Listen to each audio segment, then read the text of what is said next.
Nu tad mums vismaz ir zināms tas, ko mēs jau gaidījām pirms turnīra.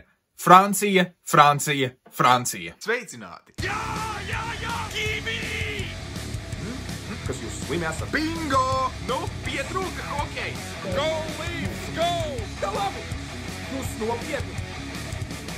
Latvijas izlase izcīna uzvara rezultātu 5-1 pār Ukrainu. Nu un teiksim jau kā ir.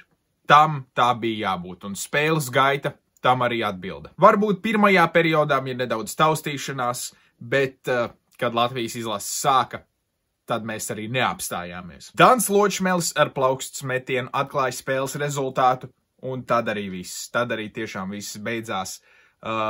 Pavisam ātri Latvijas izlase nokārtoja sev uzvaru, vismaz komfortablu pārsvaru, bet nu būsim jau reāli uzvaru.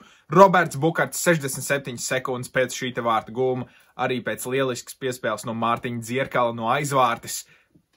Fantastisks metiens Bukarta izpildījumā un rezultāts jau 2-0. Un tas pats turpinās arī otrajā periodā.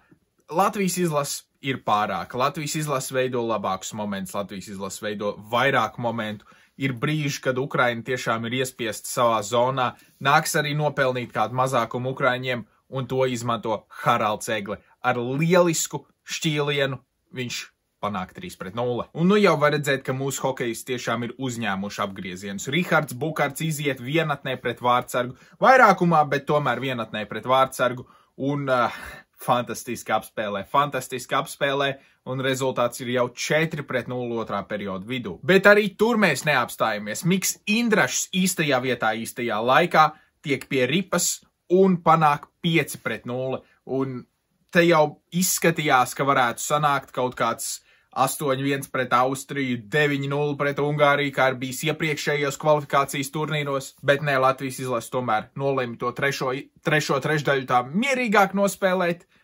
Varbūt arī labi, bija kaut kādas traumas, mēs redzējām, bija mums dažiem spēlētājiem traumas. Ukraiņi arī spēja gūt goda vārtus, Daņils Trakts trešajā periodā gūst goda vārtus, bet tas īsti neko nemaina. Labu spēli aizvadīja Gudļevskis, labu spēli aizvadīja arī vispārējā komanda. Nu, mēs jau zinām, kas notiks. Svētdien viss izšķirsies pret Franciju. Un tā tam vienmēr arī bija jābūt, vai ne? Tā mēs gaidījām, ka tā būs. Mēs zinājām, ka tā būs. Tāpēc droši vien arī šī spēle tika ielikta svētdienas vakarā kā izšķirošā spēle. Nu, divas spēcīgākās izlases arī cīnīsies par to vietu Milānas olimpiskajās spēlēs. Ko mēs darīsim ar spēlētājiem, kas šodien nespēlēja, un ar tiem spēlētājiem, kas ātrāk pamet spēli? Precīzāk, mums visvairāk droši vien pietrūks Girgensons un Rubīns, kas nespēlēja šodien. Vai viņi būs spējīgi atgriezties svētdien, to mēs nezinām. Neviens mums pagaidām neko par to nesaka. Vai, teiksim, Egle, kurš arī ātrāk pamet šo te spēli, kurš nespēlēja lielu daļu no šīs te spēles. Viņš guvārds, bet viņš nespēlēja lielu daļu no šīs te spēles.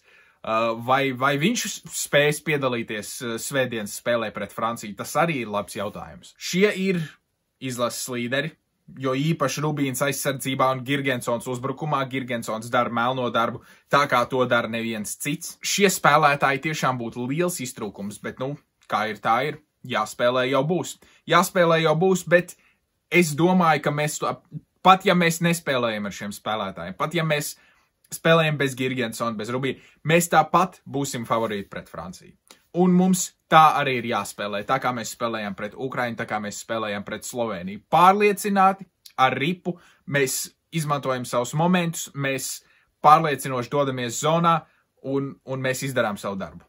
Tam arī ir jābūt galvenajam fokusam. Vēl nedaudz par šo spēli. Balinskim lielisks mačs, 3 piespēles. Gudļevskis spēlēja ļoti pārliecinoši, kā jau mēs to no viņa gaidījām. Pirms spēles vēl bija doma, varbūt Grigals spēlēs, ne, tomēr Gudļevskis spēlēs, un tagad jau izskatās, ka Gudļevskis spēlēs visas 3 spēles šajā turnīrā. Nu, lai jau tās tomēr ir tikai 3 spēles, nav jau tā, ka tas būtu viss pasaules čempionāts, ne tikai 3 spēles. Pa 2 punktiem arī Rihardam Bukartam, Mikam Indrašim, tā kā prieks, ka šie te spēlētāji arī savāc savus punktiņus. Nu, un es domāju, ka visiem viss ir skaidrs. Viena spēle, viens uzdevums.